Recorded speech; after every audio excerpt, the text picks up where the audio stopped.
Hey, it's your boy SergDragon, and welcome back to another edition of the Heavens Monsters Podcast. With me always is T-Money, king of puppies. There you go. All right. So I'm trying to think here. What was the, was it January for Monday Night Raw and, January 14th? 14th and 15th. All right. Here we go. Starting off with Monday Night Raw, we have a limo pulling up. It's Vincent Kennedy McMahon. Woo! Boss is in the house, but isn't he always? There you go. He doesn't make the entrance. In which case, Braun Strowman comes out to the ring, making declaration of defeating Braun Strowman, but, yeah, Baron Corbin comes out to talk smack. And then he gets chased throughout the whole building by Braun Strowman. And then somebody snitches on him. Well, no. It's not just anybody. It's Elias singing a tiny little tune for Braun Strowman, pretty much signifying that he knows where Baron Corbin went, and he went in Vince's limo. Ooh, this is bad, brother. This is so bad. Braun Strowman tries his damnness to get into the limo and breaks the window and tears off the door, right off the knobs and everything, and bolts and just strips it. Just strips the door right off. Baron Corbin is smart enough to skim through the limo and go out through the other door and just bolted. And who is there to see the wreckage of his own limo but the boss man himself, Vincent Kennedy McMahon? And he is pissed. It goes to commercial to come back to see freaking Braun Strowman trying to put the door back, and he can't because he stripped it. He didn't took it apart bolt by bolt. No, he ripped it right off. There's nothing to put it back. And so, not only is Braun Strowman charged 100 G's, man. That's like, damn. What is up with people with the 100 G's? First, it was Charlotte Flair assaulting a referee at the time. And now we got assaulting a limo. Braun Strowman even went so far as to insult Vince McMahon, saying, this limo ain't even worth that much. And that just put fuel to the fire. Because thanks to that remark, Braun Strowman is now stripped of the number one contendership to Brock Lesnar's Universal Championship at the Royal Rumble. And thus, we're stuck with a vacant number one spot. So, people come out, and damn, he has to close that door hard. People come out to state their claim and their need in front of Vince McMahon, saying who is right to fight Brock Lesnar. First comes out my personal favorite, John Cena, in which I was hoping to see if he backed up the talk about the ruthless aggression. Would we see that again? Apparently not, because then came the ever so jealous of John Cena, in which I'm just calling it Drew McIntyre. And after that, we had Baron Corbin coming out after him hiding the whole time, and I'm surprised Vince didn't point this out. The personal fault of wrecking Vince's limo. Nothing was mentioned on that. That's but BS. That's total bullshit. They never do mention stuff like that. And strawberry. Oh wait, no. This is strawberry, orange, banana, aka Sharkberry Kool-Aid. It's been happening for years. They does never mention that. What happened to Miss Man's limo? No. And then finally, the fourth. I said ninth. Why didn't the word ninth come in? Anyway, the fourth individual to come out would be the fan favorite, Finn Balor. In which case, Vince gets up in his face and says, "Do you even have the qualifications to fight all these men in this ring?" And he pointed out that he knows for a fact that Vince never believed in him. So much so that even Jinder Mahal, because in the back, Braun Strowman throws Jinder, asking so many people, but one of the Singh brothers. I said throws gender. He threw one of the Singh brothers, in which he makes a claim that if he wasn't taking care of one of the brothers, that he would be out there stating his claim instead of Finn Balor. So that night, Finn pulled double duty because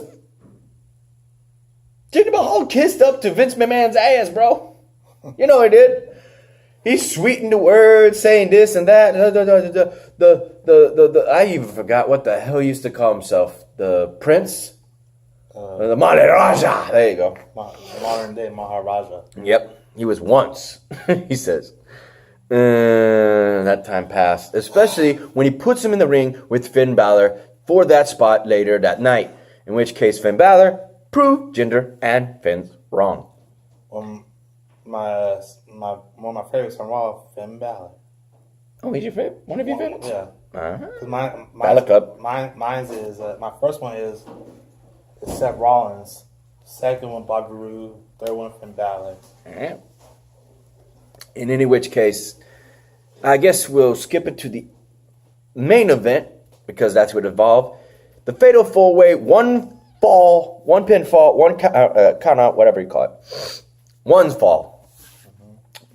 Not elimination.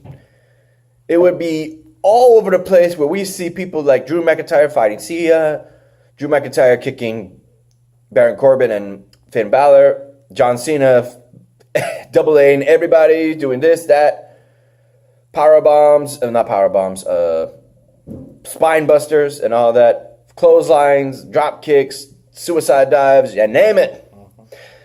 In which case, one particular incident surprised everybody. Not only did Drew McIntyre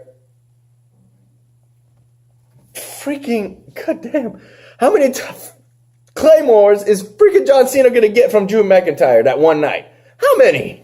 How many? Well, he gets that, and then Finn Balor drop kicks freaking Drew McIntyre out of the ring, and then coup de grace John Cena ultimately getting the win. Pulling double duty, double wins, double pay. Your new number one contender, and what he's always been saying is given another opportunity to reclaim a title he never lost. The Universal title against Brock Lesnar.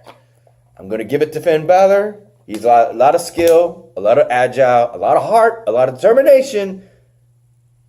But will it be enough against the Beast, the Conqueror, the Assassin, the Bringer of Pain, Brock Lesnar? That's the only issue. Brock Lesnar. Hate the guy for taking so many vacations because he has the right to. But you can't take away. He's fucking Brock Lesnar. He makes more money than all of them wrestlers. Yeah. So, next on the list. Plus, I like Brock Lesnar. He's awesome. Give us a sec. Next on the list is the tag team match between Ronda Rousey, Sasha Banks versus Nia Jax and Tamina. In which case, it was going pretty well. Even to the end of the match where Sasha Banks gets the tap on Nia Jax once again. But after the match, words are said that kind of tick people off. Namely the part where Ronda Rousey would say that she was going to make Sasha Banks tap out. And that didn't sit well with her. Oh. At all. Speaking of that, I'm glad you mentioned that. My brother just informed me earlier that Ronda Rousey is going to bring out the 4 horsewomen on her side. Well, her MMA fighters and on her side. Wait, the other 3 that are in NXT right now? They're in NXT. Well, there's more. One of them is the NXT Women's Champion. Well, she got more than she got more in the UFC. Well, it's 4 horsewomen. There's got to be only 4 members. No. Sasha Banks is 4 horsewomen. Ronda Rousey's gonna bring her MMA friends. Watch her back. Yeah, that's what I said. They're in NXT. No. We don't know if it's gonna be because Ronda Rousey has more than one. More. The one faction of horsewomen. Yeah. Okay, that's the first I've heard of. I don't know, because if they're bringing who I think they're bringing, then yeah, it's the current champ and the 2 other women from NXT. She hadn't decided who she's gonna bring with her. All right. Well, in which case, Sasha Banks said that she's going to make her lose with class. And it gets so heated in the back still after that even Bailey and Natalia are arguing, saying that who's got the worst head, to a point that the Riot Squad comes out and we may have another match, because the Riot Squad challenges those two to find a tag team partner for a 6-woman tag match. Oddly enough, this guy in one of the last videos said that they didn't like that it wasn't supposed to happen. Mm-hmm. Well, it happened again. Nikki Cross this time comes on Monday Night Raw to be in a match. Because they lost the ones that lost their ratings was the women. Yeah, but Nikki Cross was crazy. Everybody was screaming Nikki Cross. Everybody was screaming, Twist that sister. It was loud as hell. Everybody's seen that before. Oh, they love Nikki Cross. They love the crazy chick. She's crazier than freaking AJ Lee, man. But the original woman who was crazier was Victoria. Well, Jazz was the original one. Sorry, Jazz. No, this girl's crazier. No. It was a pool who won the crazier, and Jazz won. You got to show me that pool later. I'll show you if they still had it on social media. Yeah. Anyway, in which case, this sister even is just crazy. In which case, the match ends with the victory of Nikki Cross, Natalia, and Bailey, shutting up the Riot Squad. Next. Those are 2 matches. Damn. Everything's connecting to each other. Let's see what else is connected. Okay, next match. Lucha House Party versus The Revival. I know you want to say it. Go ahead. The Revival is going to ask for their WWE release. Ouch. Where are they going to go? Ring of Honor? Impact? This new AEW? AEW. That's what I said. AEW. I had to make sure I didn't say something else. We don't know. But right now, they're asking for the release. It's not completely yet. Oh, it's completely. Is that what it is? Yes. Oh, they gone. Bye-bye, Revival. All that talk about bringing prestige back to the tag team champions, and they just give up. And they ain't the only one who's talking about quitting professional wrestling. Who? Mike and Maria Kanellis. From 205 Live. They've been shot from Raw to 205 Live, and they still ain't getting no airtime. Because her pregnancy and his painkiller addiction. How do you get into addiction of painkillers? You just go through a lot of pain and you just think, I need painkillers now. Really? Get a heat pad, dude. Get that tape that we see Cesaro and other people like John Cena wearing. Come on. Painkillers. But sometimes they don't always work on. My mom's on painkillers and she ain't even that addicted to it. She hates taking the painkillers. I can imagine. She rather just and Dolph Ziggler is gonna quit soon because he wants to be he's talking about being a producer. Oh. Well, in that match, Lucha House Party actually won the match, if I'm correct. Correct me if I'm wrong. No, you lost. They lost. The Revival won. So I guess they took a win to leave. We leave on our terms. We won the victory. We won the match. Now we're leaving. Bye. Mm-hmm. Next. Mr. Man comes out of the office and gets an interview. He says he's going out to ring to address the audience. Yeah, we already talked about that. Okay, Jinder Mahal. Yeah, we talked about that. Finn Balor versus Jinder Mahal. Yeah, we talked about that. Dean Ambrose versus Bobby Lashley versus Seth Rollins for an Intercontinental Championship. 3 interviews between the 2 men. Where did the W come from? In my mouth. Between the 3 men, and they all said their piece. One's saying that he was determined to keep the title, mainly Dean Ambrose, because no one else deserved it, especially getting keeping it out of the hands of Seth Rollins. Seth Rollins saying that he wanted the title to take away because of how Dean Ambrose was this. Both agreeing on one thing, that Bobby Lashley just wormed his way into the match somehow. And Bobby Lashley had Lio Rush speaking on his behalf, saying that the Mighty, the winner, and he is a fighter, and he will be a fighting champion. So it's just basically a Paul Heyman, Brock Lesnar resemblance. Oddly enough, that match was brutal. We had suicide dives, we had spears, spine busters. Shoot, I don't know which one's worse, the Fatal 4-Way or the Triple Threat. Which one stole the show? Which one do you think stole the show? I think Seth Rollins stole the show. Stole the show? Yeah. Well, considering there was curve stomps, there were dirty deeds, and there were spears, but ultimately, thanks to the help, they forgot one individual, and that was Lio Rush. Thanks to Lio Rush interfering twice in that match, ultimately sending Seth Rollins out of the ring after delivering a curve stomp to the head. Freaking Bobby Lashley takes advantage, spears the champion, Dean Ambrose, and gets the 1, 2, 3. Ladies and gentlemen, your new and first time ever in his entire career of WWE was mentioned, Bobby Lashley.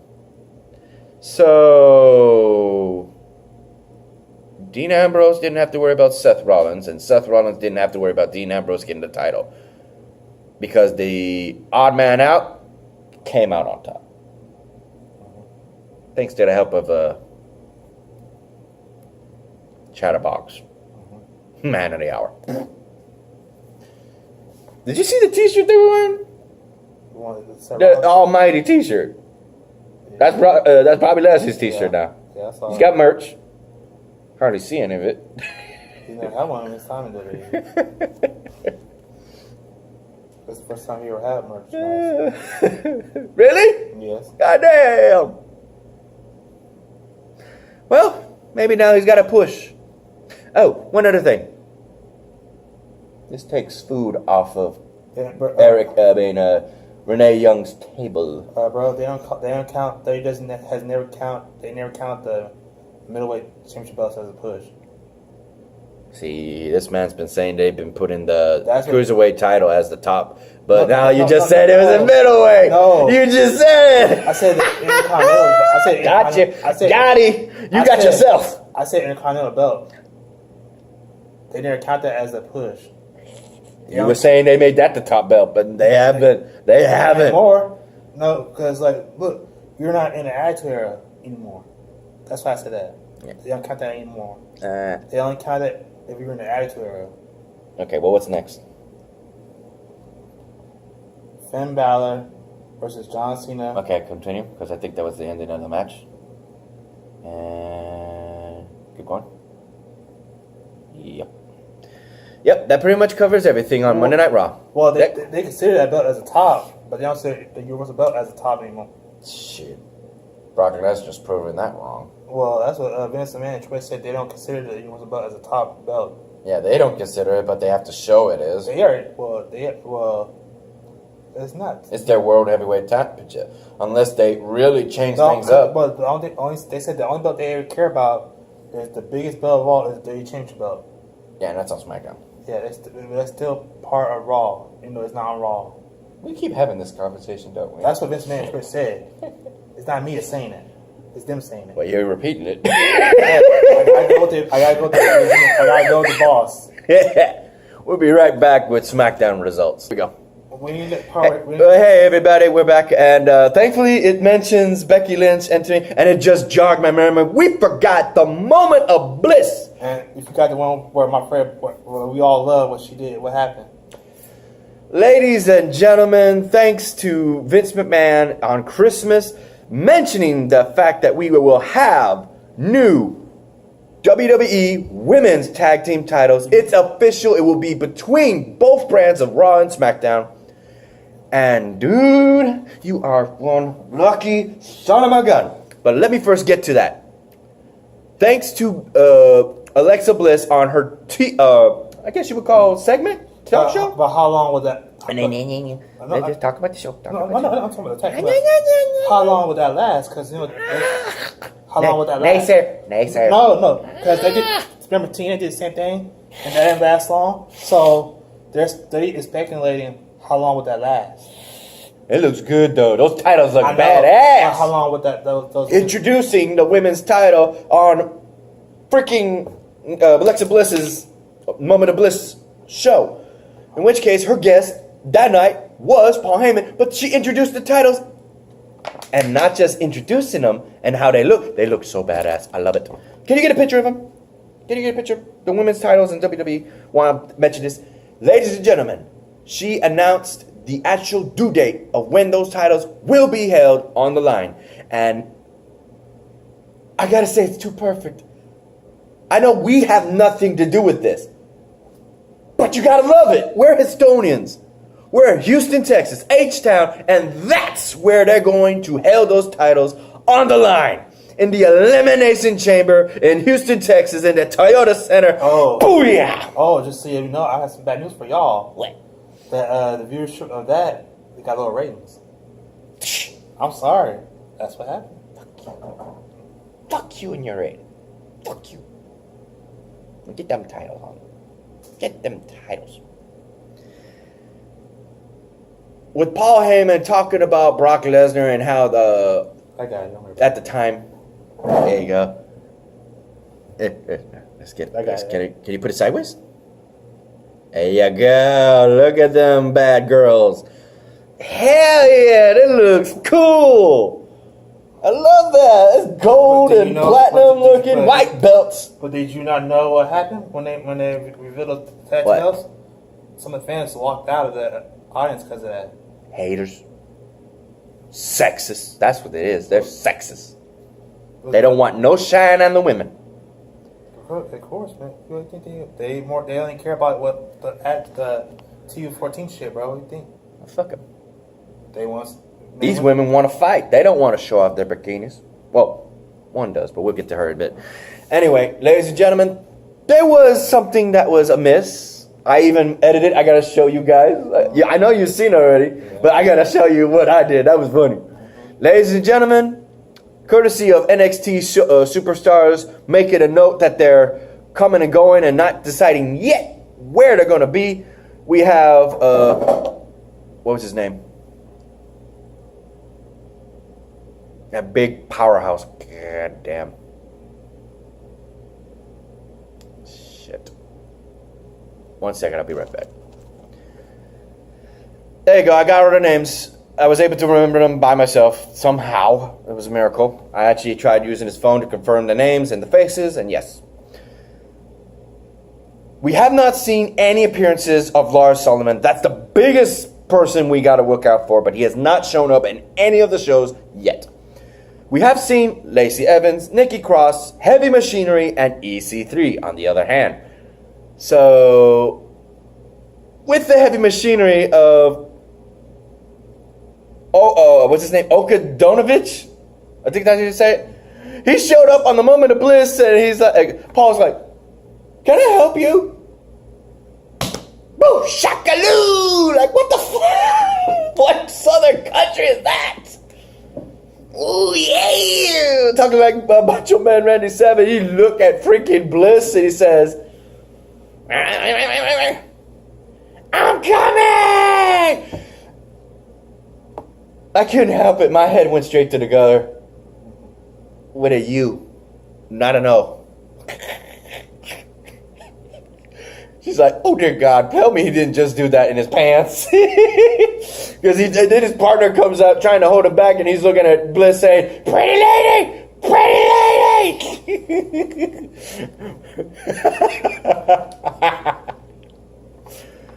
That was funny.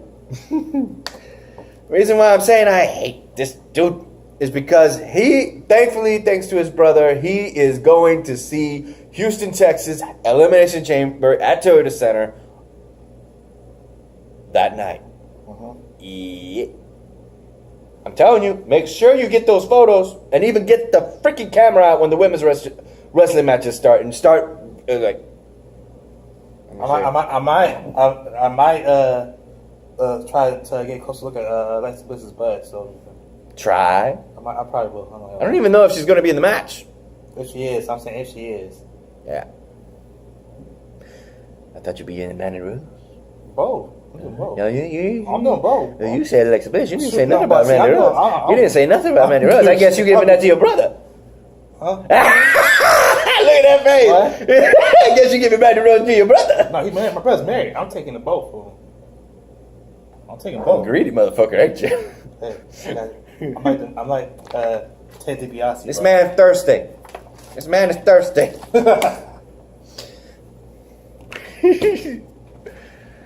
But now let's get to SmackDown. We got the 25-minute mark. Let's do it. Starting with the show, we have Becky Lynch, the man, showing up, treating, what's her name? It ain't JoJo, the other girl. Treating her like a freaking, we'll be right back. Becky Lynch treats her like what do you call those people that deal with the cars? A driver? Chauffeur, yeah. We got the New Day and the Heavy Machinery making a concoction of whatever the freaking powder, milk, freaking pancakes, tuna, straight up eggs with the shells, not freaking cooked or whatever. Just throw them in there. And he says, "You want some?" And he says, "Yeah, you want some?" Like, no, Xavier Woods says, and you got freaking Big E greasing himself, son of a bitch. And here comes Becky Lynch, and all of a sudden, it's like, you scaredy cat, wearing underneath Xavier Woods' t-shirt, the man t-shirt, her merchandise. And she gets that concoction, is like, no. And she says, a little weak, "I told you, man. I told you." That's what he was doing. The same guy who was saying, pretty lady, was saying he was agreeing with her. The man. So let's go ahead and talk. See what we got here. Be right back. I'm trying to conserve time.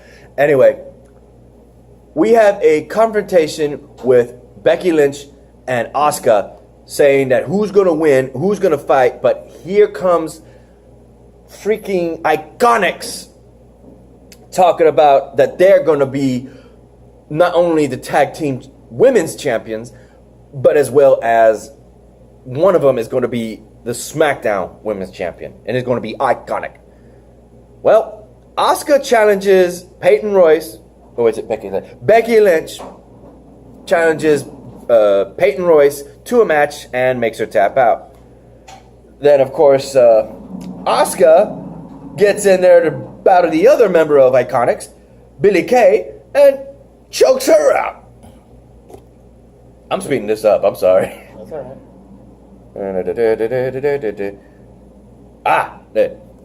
This guy, you know he's happy.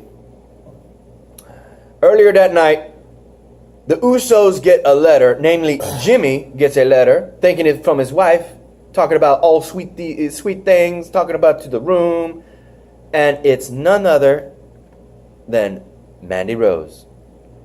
And his brother says, "What are you gonna do, Oos? What are you gonna do, Oos?" He meets her up with her in the hotel with the hotel key, and she had already told her friend Sonya Deville that she plans on ruining Naomi's marriage because she just can't stand Naomi. She don't care about Jimmy. She just wants to ruin her marriage. So Jimmy Uso comes to the apartment. It's the hotel. Oh, sorry. Hotel. Sorry. And she's all talking sexy and stuff. And here comes a paparazzi, showcasing that it was all just a trap as she planned. And Uso is like, really? Yeah, is she going to ruin her wife? And here comes the wife. She came with him. And she drops her. But then Mandy Rose pulls a fast one, beats the living hell out of freaking Naomi. And here comes Jimmy aiding his wife. She lost that fight. Gotta admit, she's got some fight. So we might see her teaming up with Sonya Deville for the SmackDown brand. You might like that, huh? Now I'm going to speed through up to here since we just hit the 30-minute mark. Samoa Joe versus Mustafa Ali. Sadly, that wasn't even a match.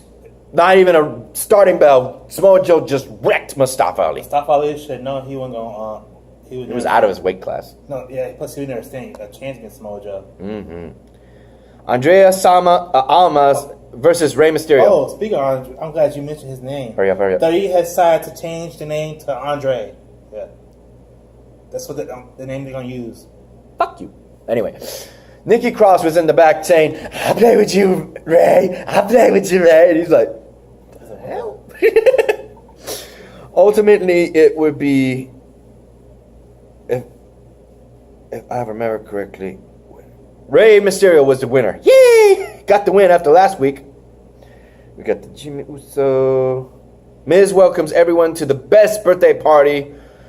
It's Shane McMahon's birthday. Congratulations, Shane McMahon. Although the bar ruins the fight, it turns into a match, and ultimately, they get to win.